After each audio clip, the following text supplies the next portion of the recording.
This meeting is now being streamed live on the What's on at Elephant and Castle Facebook page. And joining me today is Juan Lopez, also known as Pez, who is a gentleman who I've only just met in a networking event a couple of weeks ago. So I'm super, super stoked for him to be able to join us today and to talk about his organization, Calisseum, which is about calisthenics and urban movement and giving young athletes in urban areas a chance to express their energy, I suppose, in an athletic way, Juan. Again, I'm very happy to have you here with us today. Can you explain a little bit about what you do? Morning, Nick. Well, first of all, thank you for having me join you today. Really appreciate that. So yeah, as you've explained, we've started an initiative a few months ago called Calisseum, and it's all about using this medium of calisthenics to empower young people within our communities. So yeah, just a bit about kind of what we're doing at the moment. We've organized a couple of events already. So we've organized 2 events where we've met at local bar parks. And we've practically put on open calisthenic events, which means that practically any calisthenic athlete of any ability can come on the day, put down their name to have the opportunity to practically compete and get, have that experience and get that, get that opportunity to kind of like showcase their level, their ability, but more importantly, showcase, that their personality and their talent. So it's had great traction. We only started we only done the first event and started all our channels 3 weeks ago, and so far on Instagram, in 3 weeks we're already up 500 followers. Our last event was this Sunday just gone, and we had 70 young people turn up, and almost 44 participants taking part in the day. So it's definitely gathering momentum. It's definitely something that has a lot of appetite and traction with especially young people that come from our kind of inner city areas and from the communities that I grew up in, really. So it's great. I'd like to get more into the communities that you were brought up in and a little bit about your history, but can you explain about the sport itself? Yes. And because I think about urban sports and with movement and how you kind of explained, I think about parkour and things like that, but it's not parkour, is it? Can you explain it? Yeah, of course. So calisthenic, also known as street workout, is practically body weight exercises. You predominantly use a pull-up bar. So anywhere that's got a pull-up bar or dip bars, you tend to find calisthenic athletes doing their thing. And there's 3 kind of strands to the sport. You've got your basic repetitions, which is everything from push-ups, pull-ups, and muscle-ups for those that start kind of getting a bit more, it's like improving their ability.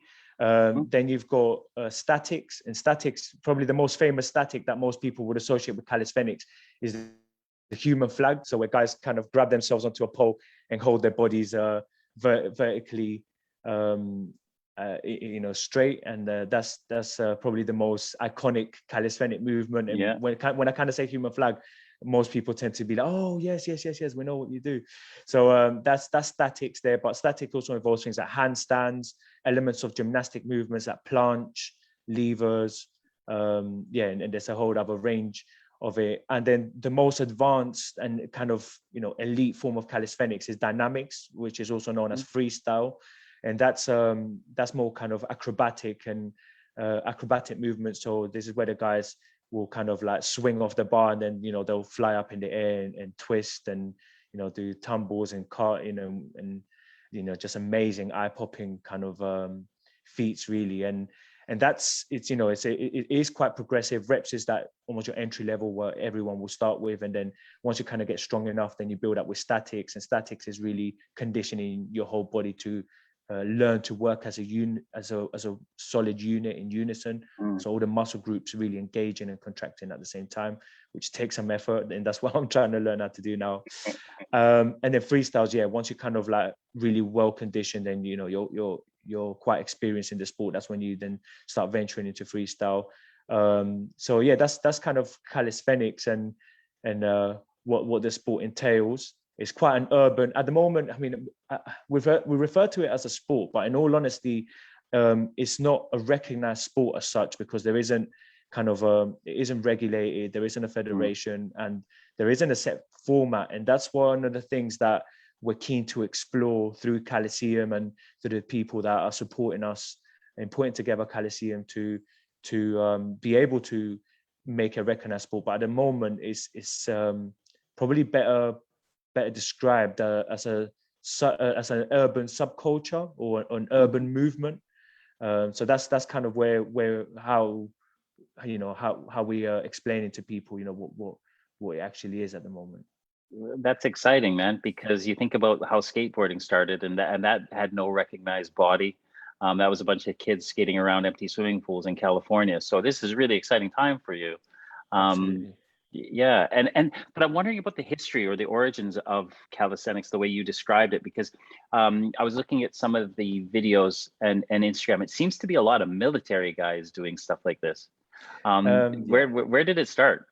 So calisthenics is actually it derives from a word kalos thenos. It's a ancient Greek word, and kalos is beauty, and thenos is strength. So it's beauty of strength, and Wow. it actually comes from the ancient Greek time, and they were the pioneers of it, and it was practically when the early societies realized that by training your body in repetitions, in pushing and pulling movements according to kind of our biomechanics, you were able to develop physical strength. And also aesthetically, you would find that most calisthenic athletes, even the guys that are beginners, within a very short space of time, your body does transform, and you start kind of seeing those lean physiques that most people want to be achieving when they start kind of going gym or start training. But then it really kind of came to the fore in the 19th century, especially off the back of like the world wars, and where the military realized that soldiers on operations needed to be conditioned to a degree to be able to withstand the physical pressures placed on soldiers when they're out on operation. So then that's where the main bread and butter of military training is body weight training, which is calisthenics. Although not a lot of soldiers, myself having had the privilege to serve in the British Army, know about calisthenics, but that is what we do on a day-to-day basis, practically. Yeah, it's incredible. And it's like, so basically it's being able to work out using your body weight only, right? It's something that you don't need to go to a gym for. No, well, in all honesty, any sport that you use your own body weight, so even boxing could be classed as calisthenics. Anything that you use your own body weight is beauty of strength. It's practically body. So you don't need a gym for it, and that's the beauty of calisthenics. It's inexpensive, it's accessible, and that's why it tends to be so popular with especially young people within our communities, because when you think about all other sports that are established, football, boxing, MMA, tennis, basketball, you more often than not, for you to really develop it, you need to kind of pay money for it. So you need to sign up to an academy or to a club or something like that. Whereas with calisthenics, all you need is your local pull-up bar, which is normally readily available at your park or somewhere nearby. So and all you need is just to turn up every day and just improve and progress and set your goals and achieve them. And it's honestly a sport that it has a lot of potential to really transform lives. It's I think more than a sport. I keep saying a sport. I think it's more than anything. It's a personal development. I think that's the thing that we all recognize. Everyone that gets into calisthenics starts doing it. You understand that it's something. I would say it's probably the only thing that cannot be cheated. If you can't do a pull-up, unless you turn up every day to that pull-up bar and you hang on for dear life and you go through the steps, you do your banded pull-ups, your negatives, and all the kind of conditioning work and the steps to build up to that pull-out. Unless you apply the discipline, dedication, the consistency, the persistence, you're not going to get it. It's just a simple fact of how it works. But in order for you to achieve that goal, whether it's a pull-up, a push-up, a muscle-up, or even a planche, which takes a year to achieve for those that are really committed, it takes a lot of, it takes a lot of qualities that, to be applied to get there. And I think all these qualities, if you think about them, they're what ultimately is needed to succeed in anything in life, really. Yeah. I'm really excited. When I met you, I was really excited because, new ventures like this that haven't been commercialized by kind of Western capitalism, when they get what I mean, overdone, and people kind of start thinking about it more of as a money-making venture, and it gets ugly. Political. Yeah, exactly. Like, you're at a point now where it's more, like you say, it's more than just working out. It's being part of something. And I think because so many people don't feel part of something, they want to belong to something, but the things that are out there right now are so competitive based. Like even street basketball is now all about competition, and we have to beat you, and we have to beat you. And that's what I've noted in my journey in the sporting world, is that we've been, for the last 50 years, it's all about win, win, win, and win at all cost. And the sports have become, they've lost their real true essence. And I love the fact that when we can move from competition to challenge state, when we can actually, like you say, like, challenge yourself to do a full pull-up, and to get the encouragement around you to be able to do that, rather than other people trying to beat you down. That's why I'm really super excited about what you're doing, because it's about elevating specifically youth who don't necessarily have people around them to elevate them. So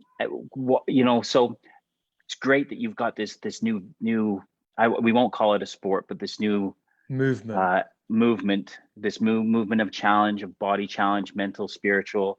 How did you get into it? Why, what happened to you in your life to make you want to try to, to help the kids that you're helping? So, without kind of going into in depth, just a bit of background. I came from Colombia, so I came as an asylum seeker with my family when I was 8, and my dad couldn't, speak English, so he went into cleaning, which is obviously kind of like low income job, and we grew up, in all honesty, just kind of like with the very basics, and sometimes, probably under the basics. But at the time I got to the age of 13, I wanted to really do something to kind of improve the quality of life I was living in. And, and I had dreams, obviously, but when I realized that those dreams were kind of in a very far distance, you kind of think about what you can do in the immediate now to change your life. And when I looked outside my doorstep, I grew up in Tottenham, in London. And when I look outside of my doorstep and I saw all the people that had the things that aspired to have and I dreamed to have, it was all the guys that were involved in crime. And very quickly, I kind of made the decision that was probably the most realistic and best way that I could do something about the position I found myself in. So I dropped out of school at the age of 13, never went back into education. And I was involved in crime all the way up until the age of 19. I got to a point where my situation got very desperate. My life was in real danger, and I was, had a couple of charges, criminal charges pending, and some court cases coming up, and everything just kind of seemed like there was no way out. It just seemed like my life was over. And it was my barrister who kind of mentioned the idea of, what he said to me is practically, I was looking at custody, and the only way to avoid the custody was if I could prove to the judge I was looking to change my life in a radical way. So he said he needed me to enroll into college or get a job. And he mentioned the army. And at first I thought, no, the army is that's like police, and that's a big no-no. And, the idea just sounded crazy. But as things started really snowballing, and I found myself, getting into a more desperate situation, I had some close shaves where, my life was in real danger, as I said. I thought, you know, I've got nothing to lose and I really need to get out of where I am right now. And I turned up at the careers office, and yeah, that was an experience in itself. I remember walking into Tottenham Court Road, and there was the 3 desks: Army, Navy, RAF, and I didn't even know about that there was other services. So I just stood there thinking, oh my God, what do I do here? And I remember the Army sergeant was like, yeah, can I help you? And then I just kind of went to this and I said, yeah, I want to join. He says, what do you want to do? And I said, yeah, I want to be a soldier. And they all started laughing. And I thought, what's going on here? You know, I just thought, you know, I couldn't understand. So he was like, all right, what role do you want to do? And I was like super confused because I was like, role? As far as I was aware, armies just give me a rifle, let me go and, you know, you go to war and that's it. But then, yeah, he just said, all right, let's make this easy. You know, he asked if I had any qualifications or work experience. I told him I had neither. So he just said, okay, cool. You know, it looks like it's front line for you, big man. So I was like, okay, if that's what it is, where do I sign? And 2 months later, I was in the Army. My plan was just to go and do minimal time, let things cool off and just kind of come back. And my experience in the Army really was something that was life defining, really. The first 2 years was hell because I was the total opposite of what the Army needed me to be in terms of the values and the person I was. But once I had a mentor come, you know, into my life, it was one of my sergeants, and he was the first person ever in my life to invest time and to help me understand things and break things down for me. And he really transformed my life. And one of the things he said was just, you know, I used to get into a lot of trouble in the Army, and I learned the hard way. Trust me, all the things you see in the movies, you know, some of them are not too far off what happens in real life. But yeah, he just practically wanted to say, look, like, you know, you've got so much potential. You know, I see a lot in you, but you know, your mindset is a loser's mindset. He just said, you're just a loser. And when he said that to me, I was like, what the hell? And then I felt offended. But then when he asked me, he goes, well, think about it properly. This whole time, you've just been losing. You know, you're getting punished all the time. You're not, you know, I don't see you progressing. I don't see you promoting. I don't see you specializing. I don't see you doing anything that's considered a win. You're a loser. Do you want to continue to be a loser? And those words hit me so hard that I was like, Jesus Christ, like, he's actually right. And I thought, nah. And I thought, no way. And I thought, no, like, I want to win. And he's like, are you sure? And I said, yes. And he goes, okay, start by turning up on time tomorrow. Don't be the last man on parade. He said, I want you 20 minutes before anyone. And I was like, okay. And he goes, set out that alarm off, do not snooze it, and be here 20 minutes. And he goes, and the way he put it to me was that if you fail tomorrow, I'll hate you forever. Don't ever talk to me. And I was like, Jesus Christ. So, you know, he really put it on. And I remember just, it was step by step. I started turning up on parade on time. Then it was like, right now you're going to polish your boots and iron your uniform, which is things I never used to do, which are the basics. And 2 months down the road, he said, you know what you've been doing the whole time? And I was like, yeah, I've been following what you've been telling me. He's like, no, you don't know. He's like, you've been displaying discipline. You're building discipline into yourself. And then that really hit home. And I was like, right. Is that discipline is just doing the right thing for yourself. Now let's work on other things. And, you know, within a year, I promoted. Following year, I specialized as a sniper. Following year, I became an instructor. And all of a sudden, I started achieving goals. You know, it was just, I started winning. And, you know, instead of doing the minimal time, I ended up doing 9.5 years. And my last role was a training instructor at the Army Foundation College, training junior recruits. So this is that 16-year-olds that finish school and they just want to go straight into the services or into the armed forces. And in the Army, you have a junior entry, and we get junior soldiers coming through the Army Foundation College. And I was an instructor there. And that experience was what really opened my eyes to my true passion. I work with a lot of young people, and I really enjoyed working with young people that was struggling with training, like I did. I struggled with training a lot, and I almost started doing what my sergeant Gaz Bowen did with me. Yeah, it's the most rewarding experience I ever had, or I ever had up until that point. I felt like my life had real purpose, and seeing these guys graduate and pass out and go on to join the units and succeed was something that just became a currency. You know, that's something that I just thought, I want to do this for the rest of my life. And I left the Army to really pursue that. And I launched a military preparation college in 2018 in London.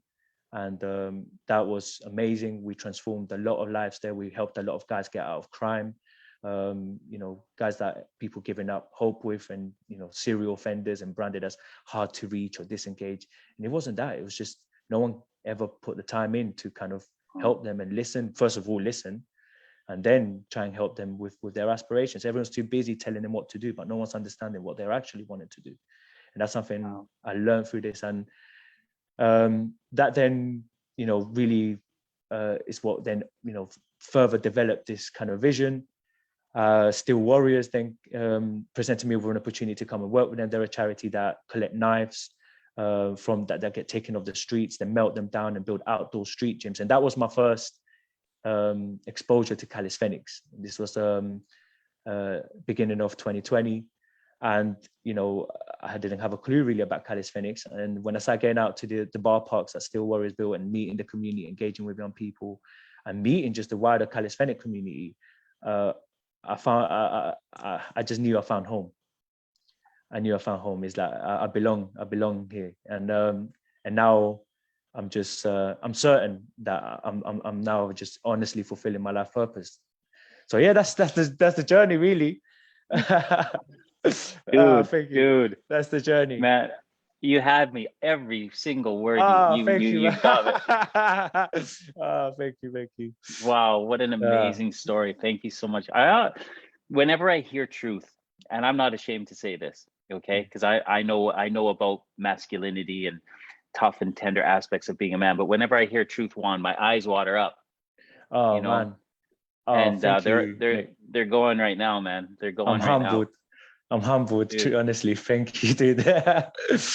So there's a couple of things that you talked about that I want to bring up is when your sergeant made that kind of intervention, and he's like, you've been losing, it's time to start winning. It's time to start acting some discipline. He showed you tough love, didn't he? And I suppose we're living in a world now where that's a bit that I'm trying to figure out in my personal life with the people in my life is I want to love. I want to show, I want to give time, I want to give effort, I want to let them know they're loved. But like this idea of implementing discipline with some, people who may not have had any aspect of discipline, we think that they're being lazy or we think that they're not listening, but they just don't know the language, of why don't you try it this way or let's try it this way. So, what was that tough love? How did it feel to you when that sergeant said, please, do this because it's letting me down? What was that like? How did it make you feel?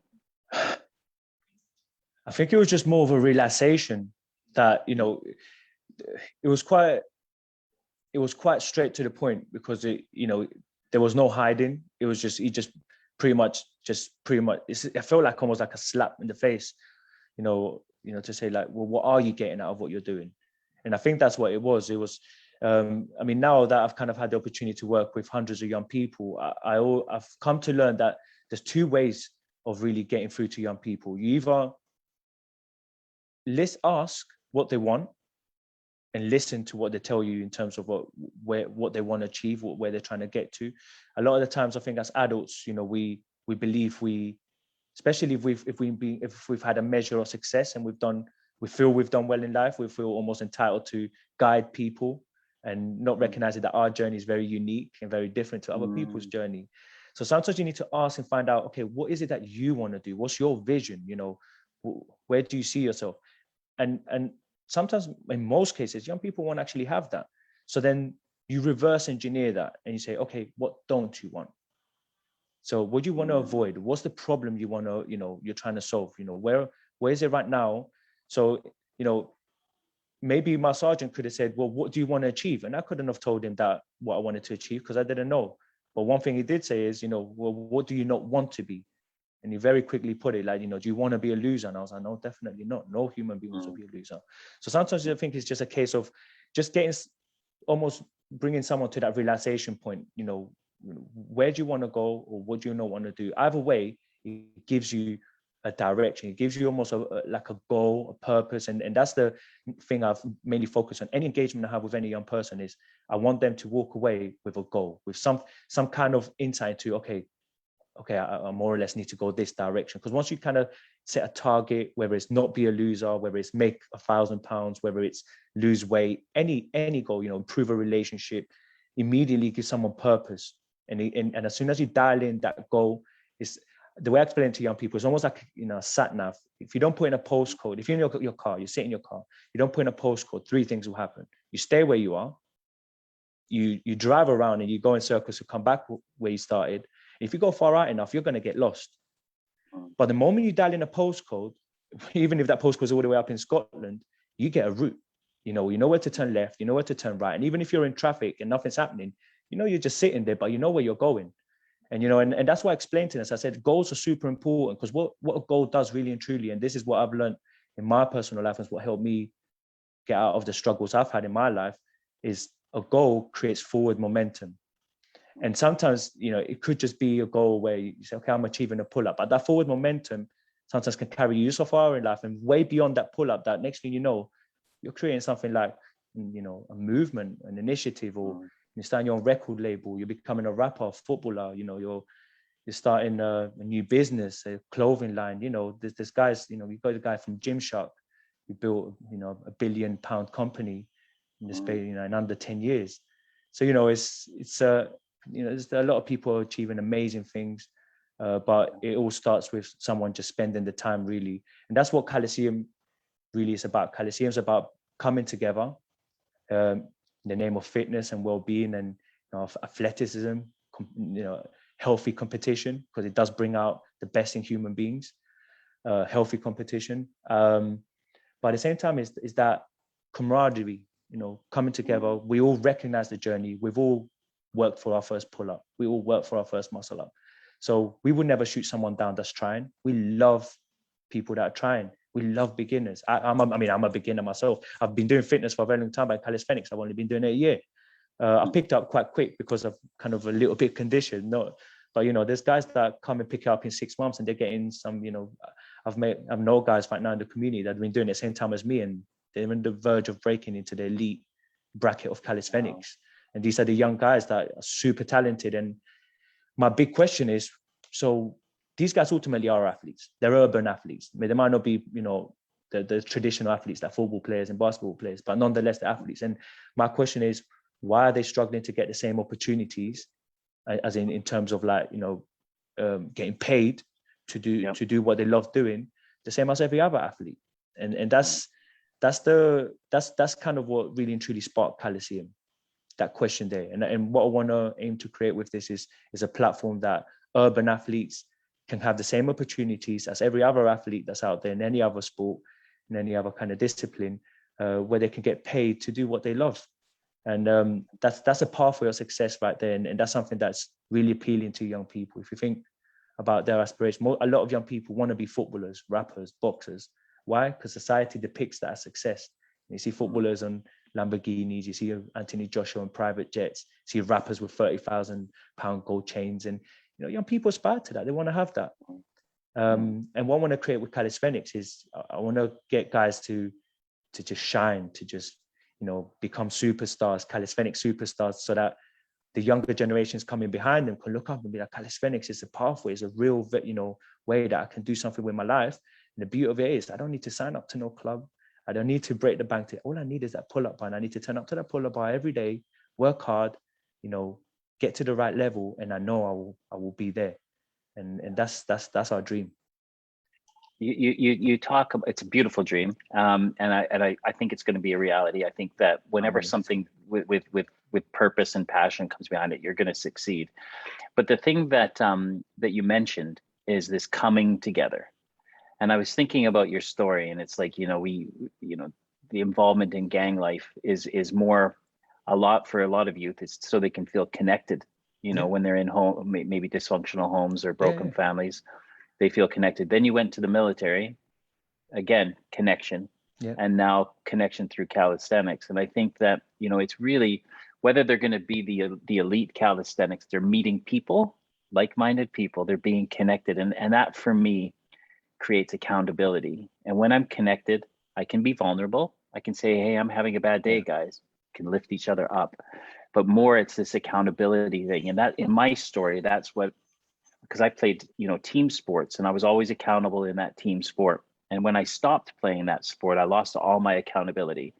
And I just became this silo of Nick.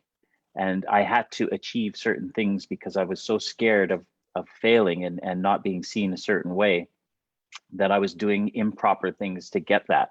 And then, substance use and alcohol use came into my life, and it became this kind of spiral into some really bad places for me. But it was when I first of all, I said, help me to someone. I showed vulnerability, which is like, again, this breaking down these old masculine ideas of like real men don't ask for help and real men can sort out all their own problems. These are old ideas that didn't serve me. They almost killed me. And it was when I said, help me to somebody. And it's when I met a couple of guys who were going through similar challenges than me that I had that accountability again. That's what made me want to show up to the equivalent of that pull-up bar, because it's so easy to hit the snooze button, isn't it? Yeah, it does feel good. Like, you're like, an extra 2 minutes, Yeah. But yeah, you're right. But when you got a couple of guys in a park waiting for you, you're like, I gotta go, I can't let my boys down. And that's the beautiful thing that I think that, I know that's what you're creating. So, what does that accountability mean to you now that you've been, through gangs, through the military, and now creating what you're doing? What was that in essence, that feeling of connection mean to you? Purpose. I think it's purpose. I think it's, knowing that I'm playing a role into something and that I matter, really. I think there's you've got Maslow's hierarchy, and significance is one of those kind of needs, the hierarchy of needs, and I think when a human feels that they matter, it gives them that feeling of purpose, that there's someone that they're valued. It's something that is obviously it's important. It's very important. I think just to be healthy, like, mentally and physically. And but yeah, the accountability, I was saying calisthenics, is more so, if I can be honest with you, it's more so the fact that we just all feel like collectively we're growing, and is that collective elevation, like we all feel like by us turning up and training and showcasing what we do, and and celebrating each other's wins and everything, we're pushing each other, every day. You don't turn up and someone's like, oh, no, you're like, more reps, hold it for longer, work harder, like, try again. You fall off the bar, get up, reload, go again, let's go. And is that just constant drive and push just for growth. And that's the thing, you just constantly grow. Look, when I started this, I couldn't do a muscle up, I couldn't do a handstand, I couldn't do human fly, I couldn't do any of it. And I remember the guys, no, don't worry, start like this. And and when you start, and sometimes I'll say the hardest thing is, you turn up and you're the worst guy in the park. But naturally in any other setting, that will be enough to put you off. But when the guys come and like find you, they're like, no, look, let's go, try again. Where are you? Why aren't you coming up? What do you not want to achieve your goal? It's almost like that accountability is that, what do you not want to get it? And you're like, no, I do want to get it. Okay, well, come then, let's go. And is that the encouragement, the push, the drive. And then when you do get that goal, I would say of everything I've experienced in calisthenics, that the absolute crystallization of the magic of what we do is that achievement. When you do get that goal, and you've been working, a month, 2 months, in some cases 6 months, to really nail a handstand properly, without moving and holding it well. When you get that, everyone celebrates it because everyone's been seeing you fall over 1 month, 2 months, 3 months, kick up, fall over. And when you land it and you hold it, and everyone's like, the eruption is always the same. And that's the drug right there. That's the thing. But then more in a deeper level than that, it's actually the transformation that occurs. That sense of achievement is so profound that it really does kind of translate and transmit to all areas of life. Because you think, geez, if I can achieve this, if I've just got this, what else can I achieve? And this is why when I tell you this vision for Calisseum, it might sound far-fetched, but I just think if I apply the same process I've applied over the last year, to get my handstand, in terms of the dedication, the persistence, the consistency, the determination, the discipline, all the things that are required to succeed, I know it's going to be a long journey. I know it's going to take a lot of work. I'm under no illusion that, I already know, because the last 3-4 weeks I've been putting, I start work at 8, finish until like 10 at night, 11, phone calls, emails, meetings. I'm with you today, letting people know what we're doing. But then there's obviously the logistics, there's the business development, there's also the marketing, the social presence, engagement, everything you do as well through Retribe. You know how much work that takes, but to get it off the ground, it takes a lot of work. And I know there's going to be a lot more work required to really build that platform that, does deliver on the vision. So, but yeah, I just know that I just got to follow the process. Yeah. Oh, dude, if skateboarding became an Olympic event and breakdancing is going to be in France, then don't dream. It will happen. Yeah. And the thing, I was listening to the commentators talking about how skateboarding is just so different than any other sport at the Olympics, because is exactly what you said, how they celebrate each other's achievements. There's no, this country against this country. It was one athlete celebrating another athlete. The athlete who wins a bronze celebrates with the person who wins the gold, and they all elevate each other. Yeah. And I think that's the beauty of what you've got here, is that you can break down all of these old norms it's me against you.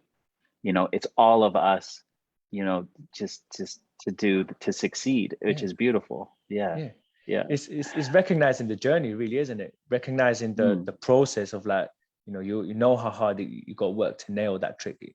Those guys doing the skateboarding, beyond no illusion, they've repeated those tricks thousands, thousands of times, and they've probably been in the bar park watching each other fail and fail and fail and fail until eventually starts happening. And then so it's impossible for you to then shoot someone down for that. It's just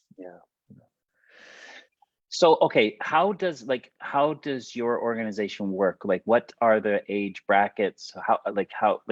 What is a routine of someone who's trying to, achieve to getting to become someone who can do even just a pull-up? How does it start, and what ages, and how does it start? So it just starts with turning up to your local bar park, in all honesty. That's it. If you go to any local bar park, and I've been across pretty much most of the ones in London. You've got Royal Oak, you've got Ruskin Park, Finsbury Park, you've got Shadwell, which we were on Sunday, and that's where we've done our last event and competition. But if you turn up to your local bar park, you're going to come across a community. You're going to meet age brackets. There is no age bracket. My daughter's 5 and she comes and does calisthenics. She does a better LSIT than some of the guys. But there's no age, because it's body weight. There's no it's not a dangerous sport. You start with push-ups. It's just pushing your body off the floor or pulling yourself up. It's just a natural biomechanical movement which anyone can do. Even babies do it naturally. To get up on the sofa. It's the same thing. So age brackets. I've seen the oldest person. Well, I can't say oldest, but the most mature person I would say that I've ever seen in a bar park, 63 years old, doing work with us, and it's beautiful. This is the thing, is that there's no age, there's no ability kind of bracket, there's no really any kind of restrictions really to that you just turn up. In terms of what we do at Calisseum, obviously we're trying to develop a competitive scene, but it's almost what you said with skateboarding. It's not competition about, you defeating someone else. It's competition about you coming, and it's an opportunity to express yourself, with someone else, not against someone else, with someone else. And you're challenging yourself. From the first event we done 3 weeks ago, we had a lot of guys come back for the second event. And, a lot of them improved their last score on muscle ups. A lot of them improved their scores on pull-ups.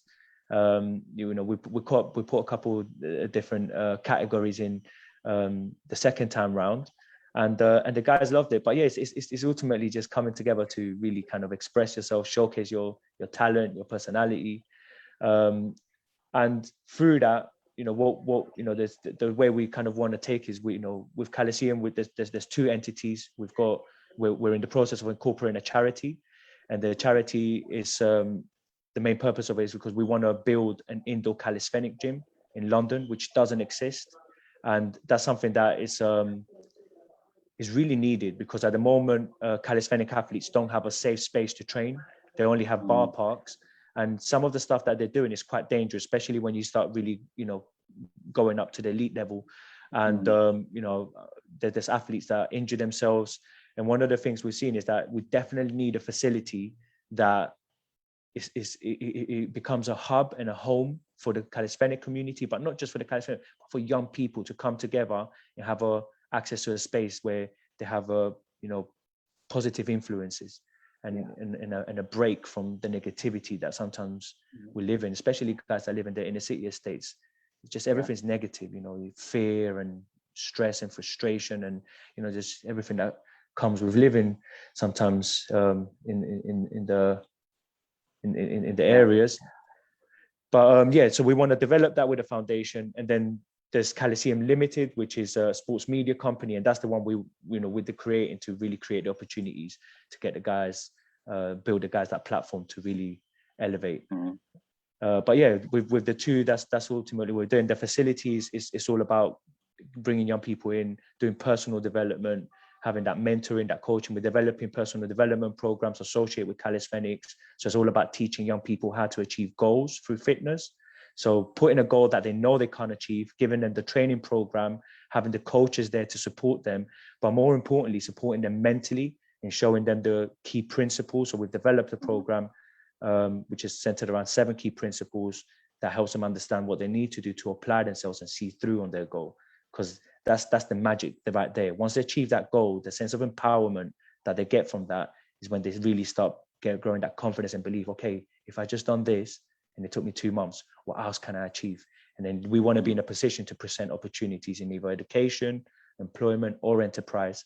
And that's the real way to tackle what we're seeing, in our communities, this wave of crime and violence that we're experiencing in our cities. Young people just want opportunities, and the only reason they get involved in crime is because it is an opportunity. It's a place for people to go to connect, right? But if parents are sitting, and they won't let their kids out of their, a flat in some estates because they know what's going on out around it. So the kids are getting more and more isolated, more and more addicted to their screens rather than, connection with other people. And I think and that's the thing I really hope, is that you guys get these spaces where parents can say, we know that they're safe for a couple of hours. And I think that gives, and because this is something that I've also seen, is that, a coach or a mentor is the second most important person in a child's life. You've got the parent, the coach, and the mentor, and the teacher's probably next.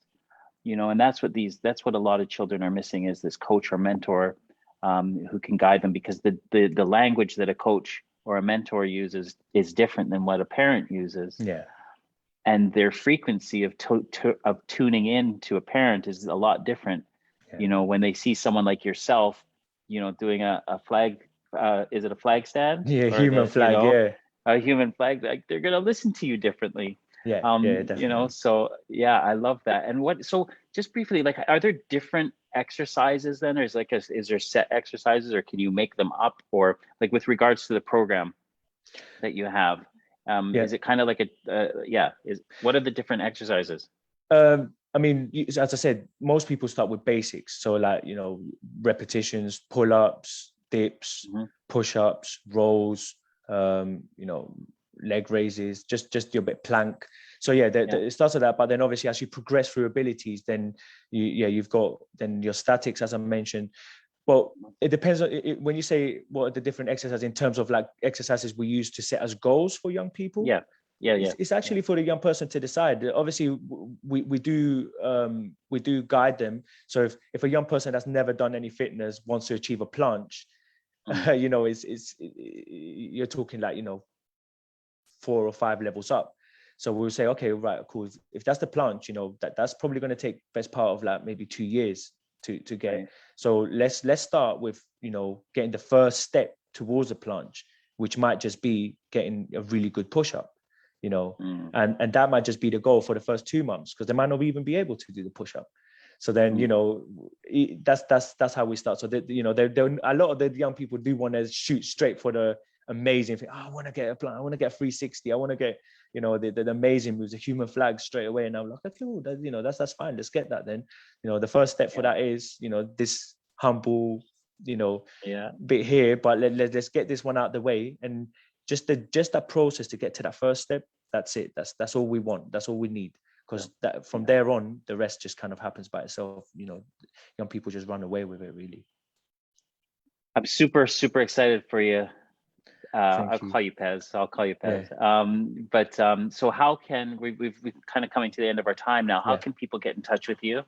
And then what I would also like you to do is to like text me all of your links, because Absolutely. I'll put them into the Facebook What's on the Elephant and Castle Facebook feed. But you can just maybe say, how can people get in touch with you now?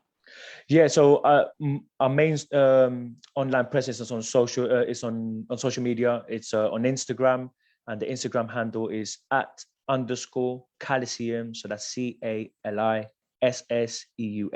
_. Guys, feel free to shoot us a message. All our pages are up and running now: Facebook, Snapchat, TikTok, Instagram. We've just done our second event now, so you're going to start seeing a lot of what we actually do out in the communities, videos and photographs. If you go on Instagram now, you'll be able to see content from the first event we've done. And I mean, in terms of support, please come down and just have a look. That's it, really. Just come down and have a look. That's all we're asking people, because all you got to do is just be in and around that, the atmosphere, the environment, the energy that the community has for you to understand. And I don't think there's any words that can really do justice to what actually happens down at the bar parks, that when we all meet up. So come down. I mean, guys, obviously, if there's anyone, we are in the process now of looking for funding to be able to build the Calisseum facility. So if there's anyone out there that does come across this live, or that could be able to support us in terms of helping us find a space, or anyone from local authorities that wants to have a chat with us a bit more about the programs we have and how we can help young people in the communities, that'd be amazing. But then everything else, that PR as well, we want to get the word out there as much as possible. Thank you so much, Nick, because this opportunity is, really appreciated. So if there's anyone else out there that can help us get the word out on what we want to do, on the vision, on our mission, then, that would be, greatly appreciated. And yeah, guys, just excited. We so far, it's humble beginnings, but so far we've been able to create a great impact. We've got a lot of young people excited about what we're doing, and yeah, it's something that, especially in the times we're living in, it's much needed. I think we would, There's a few weeks of summer break left for kids. How do they find you? Like, what's your next bar park event going to be? So the next one is going to be on the 21st of August, Saturday, 21st of August, and we're doing it in collaboration with a Latin festival. It's called La Clave, and that's in Finsbury Park. So it's going to be amazing. La Clave is a cultural, it's a family event. So it's all about, coming down and experiencing Latin culture, food, music, sports. And yeah, we're in discussions now to use the Steel Warriors gym that's located in Finsbury Park to host our third event there. And yeah, it's going to be amazing. We've got an amazing lineup of athletes coming down, and we've got beginners, we've got intermediates, and then yeah, we've got like advanced and elite athletes. So yeah, 21st of August, and then the one following that is going to be the weekend of the 4th or the 11th of September. We're just waiting to get local authority permit. But for that one, we're bringing athletes from all over the UK. So I've reached out to the crews in Nottingham, in Swindon, in Brighton, in Bristol, even guys in Scotland and Northern Ireland. And we really want to bring the whole UK calisthenic community together for one big event to sign off the summer, and to really show, the world, the country and the world, what our community really is all about. And yeah, we're really excited. Beautiful. Juan, thank you so much for joining us. Don't hang up yet, okay? I'm just going to end the Facebook Live, and then I'm just going to wait so we can chat for a couple more minutes. But thanks everyone for joining us at the What's on Elephant and Castle. Don't forget to join me on Thursday at 11 a.m. for our workshop, which is again going to be continuing our chat around tough and tender. So we'll see you Thursday at 11. Thanks everybody, and thanks again, Juan.